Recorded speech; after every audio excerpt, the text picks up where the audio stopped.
नमस्कार, जय श्री राम, स्वागत, बहुत अभिनंदन। मैं हूं आपके साथ एस्ट्रोलॉजर अपर्णा शर्मा।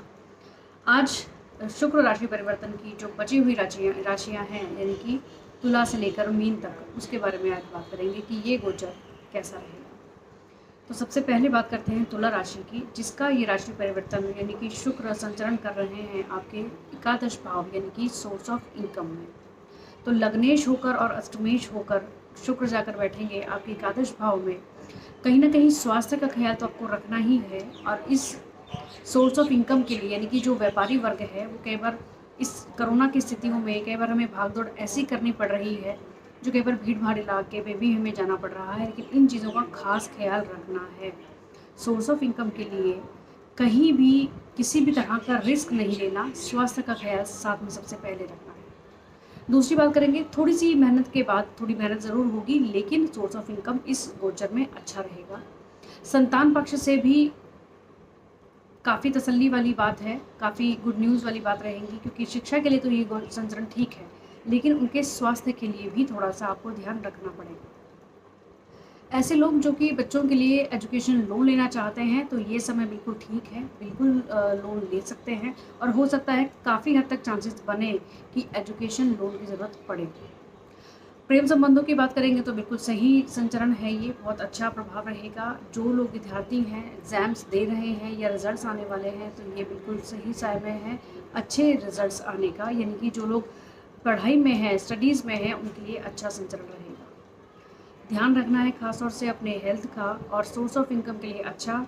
और जो अगर हम बात करें आपके दाम्पत्य जीवन की, वैवाहिक जीवन की, तो ये संचरण आपके लिए बिल्कुल सही है। ज़्यादातर ध्यान देना है अपनी हेल्थ का और साथ ही साथ अपने बच्चों की हेल्थ का, इस बात का ख्याल रखते हुए। अदरवाइज़ ये संचरण बिल्कुल सही है तुला राशि के लिए। थोड़ा खास ख्याल इसलिए भी रखना है क्योंकि तुला राशि पर ढैया चल रही है, शनि की ढैया चल रही है, तो ये थोड़ा प्रिकॉशनरी टाइम है। कुल मिलाकर कहें तो संचरण अच्छा है, लेकिन हेल्थ पॉइंट ऑफ व्यू से ध्यान रखना जरूरी है, और किसी भी रिलेशनशिप में यानी कि परिवार में या फ्रेंड सर्कल में वाद विवाद से बचना। अगली राशि की जो हम बात करेंगे वो है वृश्चिक राशि। वृश्चिक राशि के लिए ये संचरण होने जा रहा है दशम भाव में, और दशम भाव में शुक्र का बैठना कहीं ना कहीं महिला वर्ग से आपको प्रमोशन, एप्रिसिएशन या स्थान परिवर्तन करने में मदद करेगा। साथ ही साथ बात करें, अगर इन्वेस्टमेंट करना चाहते हैं प्रॉपर्टी में, बहुत सही समय है, कर सकते हैं। अगर पहले से प्लानिंग चलती आ रही है तो इस समय में बिल्कुल आप इन्वेस्ट कर सकते हैं। इसका जो रिजल्ट्स होगा वो आगे फ्यूचर में भी अच्छा रहेगा। किसी सही समय पर किसी भी प्रॉपर्टी में अगर इन्वेस्ट किया जाए तो उसमें फंसने के चांसेस, उसको लेकर किसी वाद विवाद के, लड़ाई झगड़े के चांसेस कम रहते हैं। तो ये जो संचरण है, क्योंकि इसमें शुक्र पूरी पूर्ण दृष्टि से आपके चतुर्थ भाव को देखेंगे, तो प्रॉपर्टी के लिए, वाहन खरीदने के लिए ये समय बिल्कुल सही रहेगा। घर में वातावरण सही रहेगा, क्योंकि गुरुदेव बृहस्पति सामने ही बैठे हैं, चतुर्थ भाव में बैठे हैं, तो सुख तो आपको मिलना ही है, चाहे प्रॉपर्टी से हो, घर के वातावरण से हो या वाहन से। और साथ ही साथ में बात करें अगर दाम्पत्य जीवन की, बेहद सुखी रहने वाले हैं, क्योंकि सप्तमेश जाकर आपके दशम भाव में है, तो कहीं ना कहीं पार्टनरशिप में अगर कोई बिजनेस कर रहे हैं तो ये भी आपके लिए अच्छा रहने वाला है। शुरू करना चाहते हैं तो बिल्कुल शुरू कर सकते हैं। बात करेंगे कि संतान भाव से सुख की कोई ना कोई प्राप्ति होने वाली है, यानी संतान के पक्ष से कोई ना कोई गुड न्यूज़ आपको मिल सकती है। अगली राशि बात करेंगे जो है धनु राशि। धनु राशि के लिए ये संचरण होने जा रहा है नवम भाव में। भाग्य का जो लाभ है, जो सपोर्ट है, वो पूरा आपको इस समय में मिलेगा, यानी कि 11 अगस्त तक शुक्र आपके यहाँ रहने वाले हैं नवम भाव में। भाग्य का पूरा सामर्थ्य आपको मिलेगा, और सबसे अच्छी बात ये रहेगी कि गुरुदेव बृहस्पति कारक है नवम भाव के, जो कि सीधी दृष्टि से देखते हैं नवम भाव को, तो भाग्य का पूरा लाभ आपको इसमें मिलने वाला है। भागदौड़ थोड़ी सी ज़्यादा हो सकती है, लेकिन उस भाग दौड़ के, मेहनत के जो रिजल्ट्स होंगे वो बिल्कुल आपको 100% मिलेंगे, क्योंकि भागदौड़ कराएंगे गुरुदेव और रिजल्ट देंगे आपको शुक्रदेव। साथ ही साथ बात करेंगे कि परिवार का जो सुख है, जो परिवार में जो एक अच्छा वातावरण है, उसमें थोड़ी सी कमी आ सकती है, और ख़ासतौर से छोटे भाई बहनों के साथ संबंध अच्छे बनाने की कोशिश आपकी तो रहेगी, लेकिन उनकी तरफ से कोई ऐसी बात ना आ जाए, आपको उन चीज़ों को अवॉइड करने की, इग्नोर करने की कोशिश करनी है, अगर कोई ऐसा पॉइंट आ जाए जिसमें कुछ वाद विवाद हो जाए। अगली राशि जो है वो है मकर राशि, और मकर राशि के जातकों के लिए ये गोचर होने वाला है अष्टम भाव में। अष्टम भाव में शुक्र आपको क्या दे सकते हैं? तंत्र मंत्र विद्याओं का गूढ़ ज्ञान अगर आप चाहते हैं तो इस समय में यदि आप किसी प्रकार की साधना करना चाहें, इस किसी चीज़ को सीखना चाहें तो बहुत जल्दी ग्रैप्स कर सकते हैं। साथ ही साथ में थोड़ा हेल्थ का ख्याल ज़रूर रखना है। भाग दौड़ थोड़ी सी ज़्यादा हो सकती है आपकी। अचानक से कोई धन लाभ होने के चांसेस आपके यहाँ ज़रूर बनेंगे। अचानक से कुछ ऐसी लग्जरियस चीज़ें आप खरीदने का मन बना लें या आपको गिफ्ट के रूप में, उपहार के रूप में मिल जाएं, तो इस संचरण में ये सब चीज़ें आपके साथ हो सकती हैं। बात करेंगे पैतृक संपत्ति, यदि इस समय में चाहते हैं लेना या उस बात पर कोई ना कोई प्लानिंग चल रही है तो आपके फेवर में होने के चांसेस पूरे होंगे। धन लाभ ज़रूर इस गोचर में आपको हो सकता है। कुटुंब में आपका जो वातावरण रहेगा वो बिल्कुल सही रहेगा, आपके पक्ष में रहेगा। अगली राशि जो है वो है कुंभ राशि। कुंभ राशि के जातकों के लिए ये गोचर जो होगा सप्तम भाव में और लग्न में ही बैठे होंगे गुरुदेव बृहस्पति। तो वैवाहिक जीवन में अगर कोई उतार चढ़ाव चलता आ रहा है पिछले कुछ समय से, तो ये बिल्कुल सही समय होगा उसको सही रखने का, सही करने का।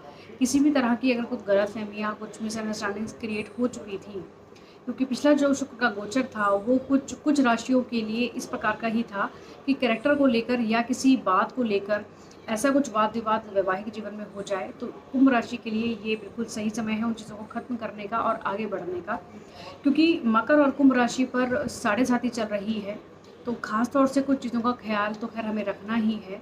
और जब शुक्र आपके सब दाम्पत्य जीवन में प्रवेश कर रहे हैं तो इशारा ये है कि बहुत सारी चीज़ों का ख्याल, यानी कि अपनी फीलिंग्स पर कंट्रोल हमें रखना बहुत ज़रूरी हो जाएगा अपने वैवाहिक जीवन को सही रखने के लिए।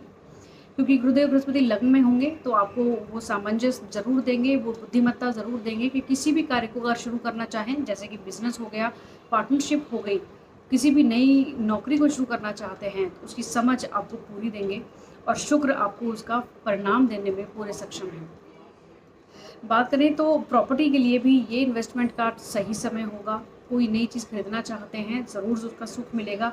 भाग्य का स्थान, जो भाग्य का जो साथ है आपको, क्योंकि भाग्येश आपके हैं शुक्र जो कि अगर बैठे हैं सप्तम भाव में, तो कहीं ना कहीं या तो जो लाइफ पार्टनर है उनकी तरफ से या अगर आप पार्टनरशिप में कोई बिजनेस में हैं उस तरफ से गुड न्यूज़ ज़रूर मिलने वाली है। बात करेंगे अंतिम राशि जो है मीन राशि। मीन राशि के लिए जातकों के लिए ये गोचर क्या लेकर आ रहा है, तो शुक्र जाकर बैठे हैं आपके छठे भाव में। तो जबकि शुक्र के लिए एक खास बात है, अष्टम में हो, द्वादश में हो, जबकि ये त्रिक भाव कहलाते हैं और शुक्र का यहाँ पर बैठना बुरा नहीं होता, क्योंकि ये खर्चा करवाते हैं, लेकिन खर्चा अपने ऊपर ही, लग्जरीज पर ही, डेकोरेशन पर ही, साज सज्जा पर ही कराते हैं। और यहाँ पर शुक्र बैठे हैं आपके छठे भाव में जो कि रोग रुकु ऋण का भाव है। तो ख्याल आपको खास तौर से इस चीज़ का रखना है कि हॉस्पिटल या कोर्ट कचहरी, दवाइयाँ, इन सब चीज़ों से थोड़ा सा ध्यान से चलें। लड़ाई झगड़ों से दूर रहने की कोशिश करें, खास तौर से इस समय में 11 अगस्त तक, क्योंकि शुक्र अगर आपके खर्चे कराएंगे तो इस चीज़ों पर हो सकते हैं। दवाइयों से बचकर चलना है, यानी कि अपने स्वास्थ्य का ख्याल रखना है, क्योंकि लग्नेश भी इस समय में आपके द्वादश भाव में गए, तो यानी कि किए गए कार्यों का बहुत विशिष्ट लाभ आपको नहीं मिल पाएगा और स्वास्थ्य का ख्याल तो ज़रूर रखना है। लेकिन ये गोचर लाभ क्या देगा? ये गोचर लाभ देगा उन लोगों के लिए जो विदेश जाना चाहते हैं, विदेश में नौकरी करना चाहते हैं। कोई भी वीज़ा अगर आपने अप्लाई किया हुआ है किसी भी प्रकार का, चाहे परमानेंट सेटलमेंट के लिए या स्टडी वीज़ा या किसी भी तरह से, तो ये वीज़ा मिलने में ये गोचर आपके लिए बहुत सहायक रहेगा। तो किए गए कार्यों की बहुत ज़्यादा अपेक्षा ना रखते हुए, अपने खर्चों पर नियंत्रण रखते हुए 11 अगस्त तक चलना है मीन राशि के जातकों के लिए, क्योंकि कुछ समय के बाद साढ़े साथी भी आने वाली है। तो अभी से ही शनिदेव की आराधना करना शुरू कर दें और गुरुदेव बृहस्पति की कुछ ना कुछ रेमेडीज़ को ज़रूर करते रहें, जिससे ये गोचर भी आसानी से निकले। क्योंकि लग्नेश आपके गुरुदेव बृहस्पति हैं जो इस समय में नीच अवस्था में थे पहले और इस समय वक्री होकर चल रहे हैं कुंभ राशि में, जो कि नीच का असर भी थोड़ा दे रहे हैं। तो ये था शुक्र राशि परिवर्तन का जो भी परिणाम, जो प्रभाव आपकी राशि पर हो सकता है। अगले किसी वीडियो में ज़रूर मिलेंगे और वो होगा वीडियो खास तौर से सावन के महीने में क्या कुछ ऐसे खास उपाय करें, किस प्रकार के कुछ ऐसे रेमेडीज़ हो सकती हैं जो कि आपको धन से भी लाभ दें, संतान से भी लाभ दें, नौकरी या बिजनेस में आपको प्रमोशन दे, लाभ दे, धन का जो आगमन है वो बढ़ता रहे। ऐसे जो लोग जो नौकरी की तलाश में हैं उनको नई नौकरी मिल सके। विदेश के लिए हम लोग कुछ ना कुछ प्रयासरत हैं, वो हमें सफलता मिले। शत्रुओं अगर हम परेशान हैं, कोर्ट कचहरी से अगर हम परेशान हैं, तो ऐसे क्या कुछ खास उपाय हो सकते हैं जिससे हमें उसमें राहत मिले, शत्रुओं का नाश हो या उनका दमन हो जाए। स्वास्थ्य से परेशान चलते आ रहे हैं काफ़ी लंबे समय से, क्या ऐसी चीज़ें करें जिससे कि स्वास्थ्यवर्धक चीज़ें हों, वो रेमेडीज़ जो स्वास्थ्य ज़्यादा देने में सहायक होंगी। तो इन सभी तमाम चीज़ों की जानकारी के साथ अगले वीडियो में मिलेंगे आपसे सावन के कुछ खास उपायों को लेकर। बने रहिए तब तक एस्ट्रोलॉजर अपर्णा शर्मा के साथ, और फेसबुक पेज ज्योतिष जिज्ञासा को फॉलो ज़रूर कर लें लाइव सेशंस के लिए। तब तक के लिए आज्ञा दीजिए, अगले वीडियो में ज़रूर मुलाकात होगी। नमस्कार।